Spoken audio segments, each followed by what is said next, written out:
Bend Around the Wind by Skylia. Chapter 44. Just another day. Once they had a real taste, they were both insatiable. Not that Loki minded, quite the contrary. The human was like the most delicious addiction. Their days were dull and eventful, stagnation truly, so he was not against wasting a ridiculous amount of time in a very pleasant manner. He still put his foot down when it came to Stark's lessons, though that was non-negotiable and scheduled for every second day, no excuses. But everything else seemed unimportant. The possibility of a sudden threat raising its ugly head was constantly there, but not as a definite lurking danger on the horizon that put them all on edge. It was strange, but for the first time in so many years, Loki felt relaxed. As the days went by without any sudden mess thrown in their way, Stark lost a certain edge of his behavior as well. He was more playful, joked even more, and was not constantly obsessed with his work. That was the reason why Loki stared at the man's warm brown eyes and the softened lines of his still sleepy face a little longer than usual one morning. "What?" the human asked with a sluggish smile. Loki smiled back at him. "It is nice to meet Tony at last," he answered. Tony frowned and looked up at him in confusion. I always thought that name fitted you ill," Loki explained. "No, I think that I simply not had the opportunity to see you like this." "Like what?" "Calm," Loki answered after thinking about it for a moment.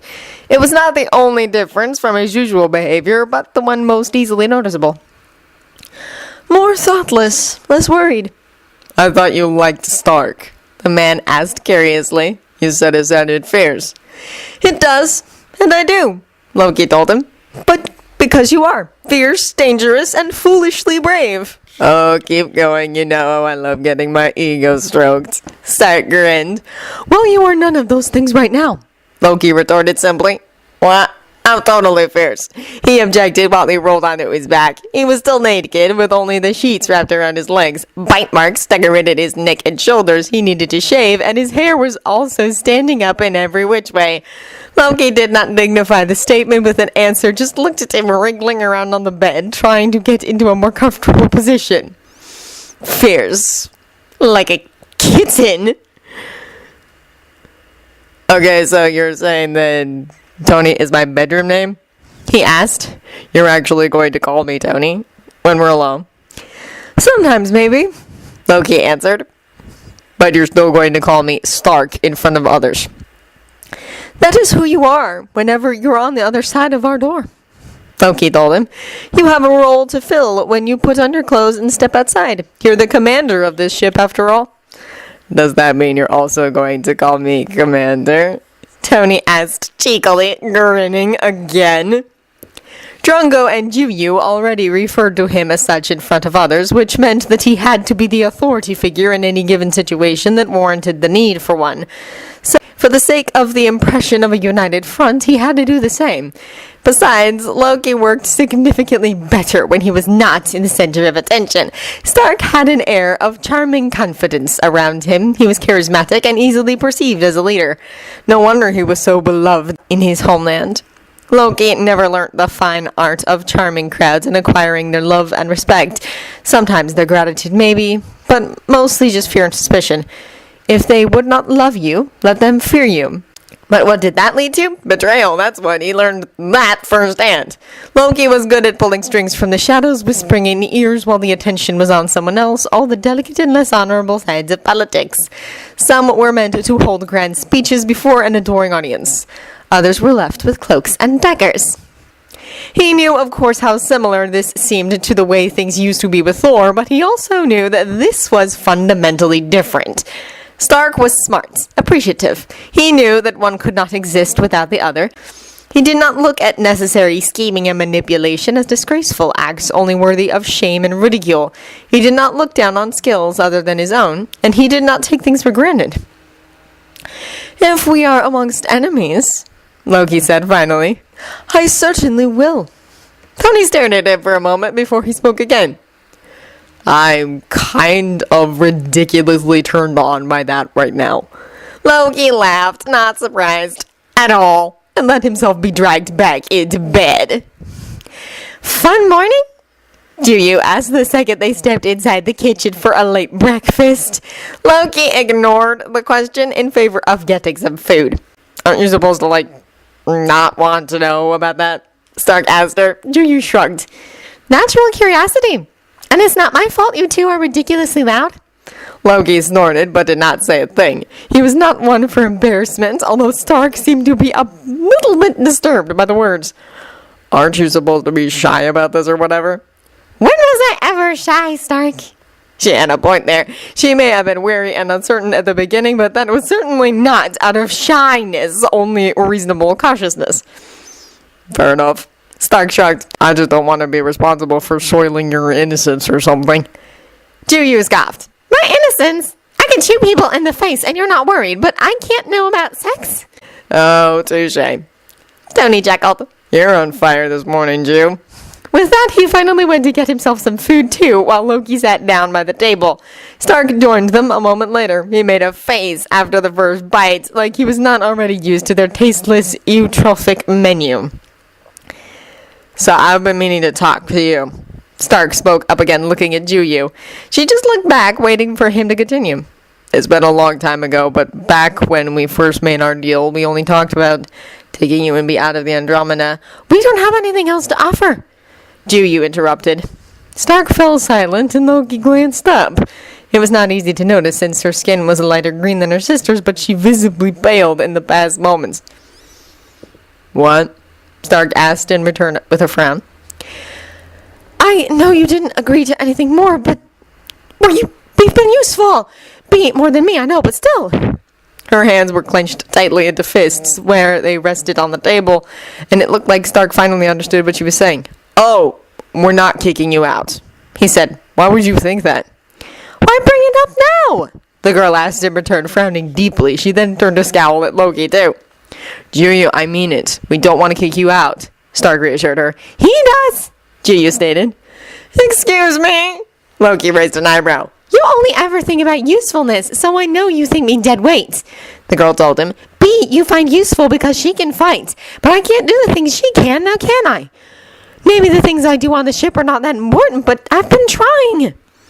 Juyu, calm down. Of course you're useful too. Stark interrupted. Yeah, like a maid. That's all I ever do. She stood up from the table then, taking her plate and glass with her and tossing them into the sink. You two might not think much of such work, but someone has to sweep the floors once in a while. Okay, first of all, we are not keeping you as a maid, Stark said. And okay, in retrospect, we've kind of been assholes, apparently letting you do all the work by yourself. Drunko's been helping, she answered, since he got here. And with that, he just took the responsible adult title, Stark said. I doubt there was ever a competition, Loki added quietly. Okay, so we're spoiled brats, Stark told her. Loki made an objecting sound, but the human shushed him. It doesn't mean we don't know that all type of work is important and equally needed. Loki could have argued that controlling the ship, for example, and swiping the floors were not equally important tasks, but he stayed silent. It would have been counterproductive to speak up in the process of resolving this issue, whatever the real issue was.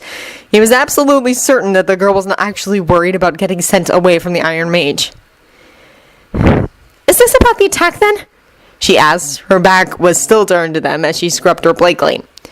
Why would you... Stark started, but she interrupted again. That I got myself captured, she explained. That I was taken hostage, because if it is, I don't know what you're expecting of me. Then she just turned around and stormed away, leaving everything in the sink. What just happened? Loki asked after a moment of silence.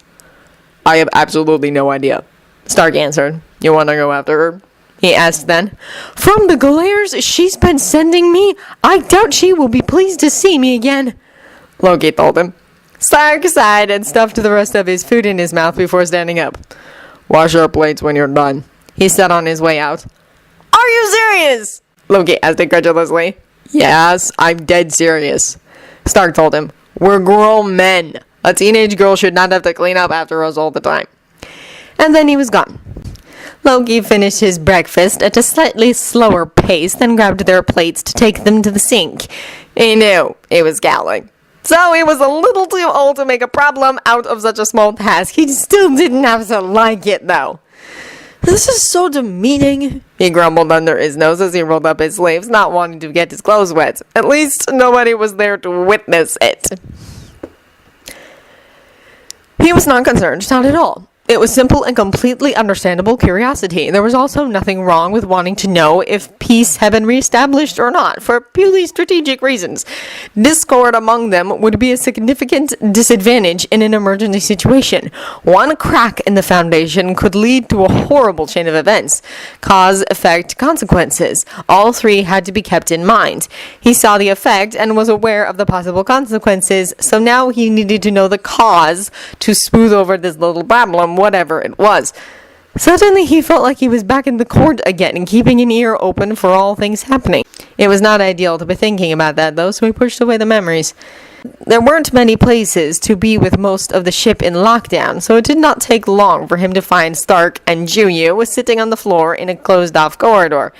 He stayed out of sight and listened to the conversation. He never had qualms about eavesdropping.